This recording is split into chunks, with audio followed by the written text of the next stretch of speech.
Hello students of class 11. Welcome back to Indrani ma'am's biology class. So in our first class, we have started from the chapter The Living World.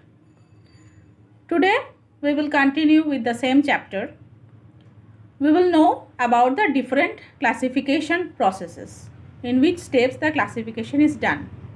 First, kingdom, then phylum, class, order, family, genus, species.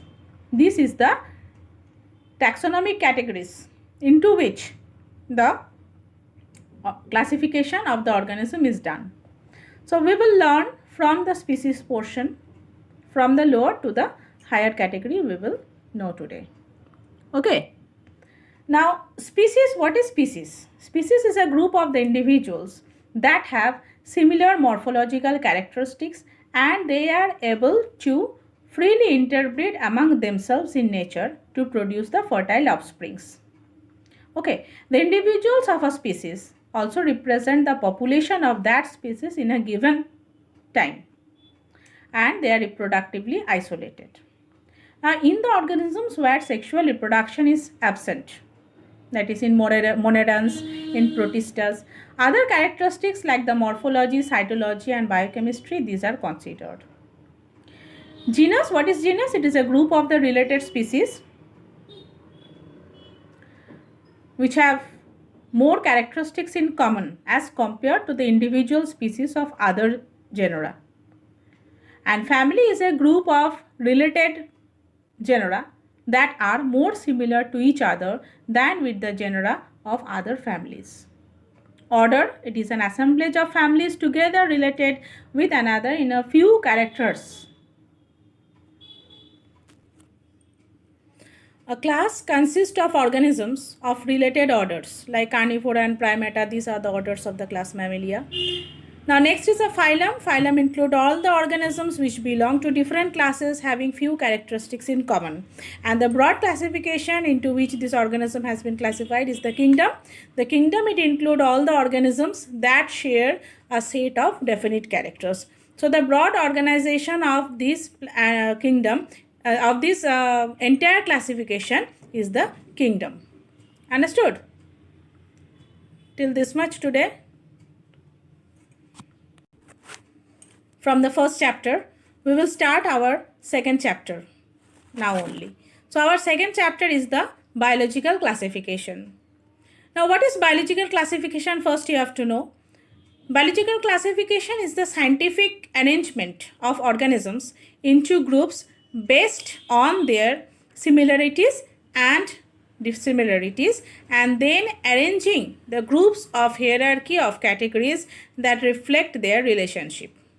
Okay, so the earliest initial system of classification of the organism was simple. Now the binomial nomenclature you have learned in the previous chapter, that has been established. What is the need of biological classification? The study of the enormous variety of the organisms becomes very easy and it becomes very much scientific and it projects before a picture of the life forms at a glance. Okay, and also it is essential to understand the interrelationship between different types of organisms and it also serves as the base for the development of other branches of biological sciences. Okay, now what is the objective of biological classification? Objective is to recognize and precisely describe the species, which is the basic unit of classification, and to devise method of arranging the species into various categories based on their similarities and dissimilarities. Okay, and another is there to evolve the natural polygenetic system which should indicate the original and evolution of species. Now classification of organisms, there are 2 kingdom classification, 3 kingdom classification, 4 kingdom classification, 5 kingdom classification. Whatever we are having in our syllabus is basically the 5 kingdom classification.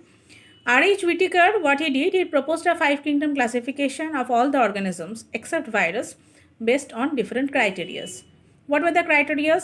The complexity of the cell structure, the prokaryote and the eukaryote, the nature of the body organization, the unicellular and the multicellular, the mode of nutrition, whether they were autotrophs, heterotrophs, or they are having halozoic mode of nutrition. Based on the mode of nutrition, it has been classified. And it also has been classified on the ecological lifestyle, whether they were producer, consumer, or decomposers, and also on the polygenetic relationship, that is evolutionary history. Now, what was the five kingdom classification? How was it divided? It was first divided to Monera, number 2 Protista, number 3 Fungi, number 4 Plantae, number 5 Animalia. Okay, now what were the merits of the five kingdom classification? Merits, first we will know, then we will know the demerits. Each and everything in the universe has both the positive and the negative aspect. So what was the five kingdom classification's merits? Number 1, the separation of the prokaryote from other eukaryote was fully justified. Number 2, the separation of the unicellular eukaryote in the kingdom has eliminated many other anomalies. Then the creation of the kingdom fungi is correct because they differ from plants in their cell wall composition, their nature of the cell, and their physiology. Okay, and the plant kingdom and the animal kingdom have now become homogeneous groups, and the five kingdom classification is more phylogenetic. Why? Because it indicates the ecological lifestyle of organisms of different groups and evolution of prokaryotes through protist into the multicellular organism. These were the merits of the five kingdom classification. Now, what are the demerits or drawbacks of the five kingdom classification? Virus was not included in this group, in this five kingdom. This was one of the largest demerit. And the slime molds. The slime molds completely differ from other protists, and they do not have cell wall in the vegetative phase, and they are also having holozoic mode of nutrition, whereas later they develop cellulosic cell wall. Still, they neither resemble plants nor animals. And lichens were composite organisms constituted by algae and fungi in symbiotic association. Unicellular algae like Chlamydomonas, chlorella, they have not been included in the Protista. This is another demerit. The prophylactic origin of the multicellular kingdom from the Protista has not been reflected for classification. So these were the demerits or the drawbacks of the five kingdom classification. So you have to know both the merit and the demerit. Now, what are viruses? The viruses are defined as the ultra microscopic filterable infections, which are obligate intracellular parasite, which is composed of nucleoprotein. Right? Now, what are the characteristics of the virus? The virus are acellular, submicroscopic, and they're infectious agents. All the viruses are obligate intracellular host-specific parasite, that is, they can infect and multiply within the cells of only specific host. They cannot multiply in the non-living organelles. They only multiply when they are getting any limited or living host. They contain only one type of nucleic acid, either RNA or DNA as their genetic material. They are smaller than bacteria and they can pass through bacterial filters also. These viruses, they lack motility, but they get transmitted from the infected to the healthy individuals of the host. And these viruses are highly resistant to antibiotics and other extreme of physical conditions. Understood? Now, size of the virus can vary from very microscopic to large. Although these are very smallest in size, smallest animal virus is the foot and mouth disease virus. Smallest plant virus is the alfalfa mosaic virus. Tobacco mosaic virus, smallpox virus, parrot fever virus, beet yellow virus, Pseudomonas PF virus. These are all of different sizes. Now, what is the shape of the virus? Virus can be helical, it can be cuboidal, it can be of different shapes. It can be cubical, spherical, depending on the pattern of the virus. Okay. Now, what is bacteriophage or phage virus? It is a tadpole-like shape with a hexagonal head and tail. The head and tail are almost equal in length, and the head is in the form of bipyramidal hexagonal prisms. Prism, you know, prism structure. It has a protein coat capsid that encloses a double-stranded DNA. The tail is cylindrical and it is made up of only protein, and it is attached to the head with the help of a neck. Understood?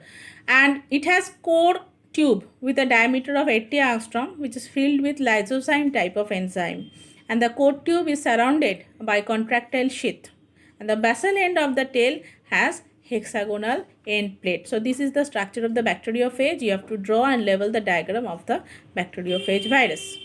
Okay, next we will come to viroids. What are viroids? Viroids are the smallest known infectious agents which consist of short stretch of RNA that is tightly folded. There is no capsid layer and they have protein. They don't have protein associated with the nucleic acid, and they cause potato spindle tuber disease, chrysanthemum stunt, etc. Understood? So this is all about these viroids, and we will start with kingdom Monera now. Kingdom Monera include all the prokaryotes.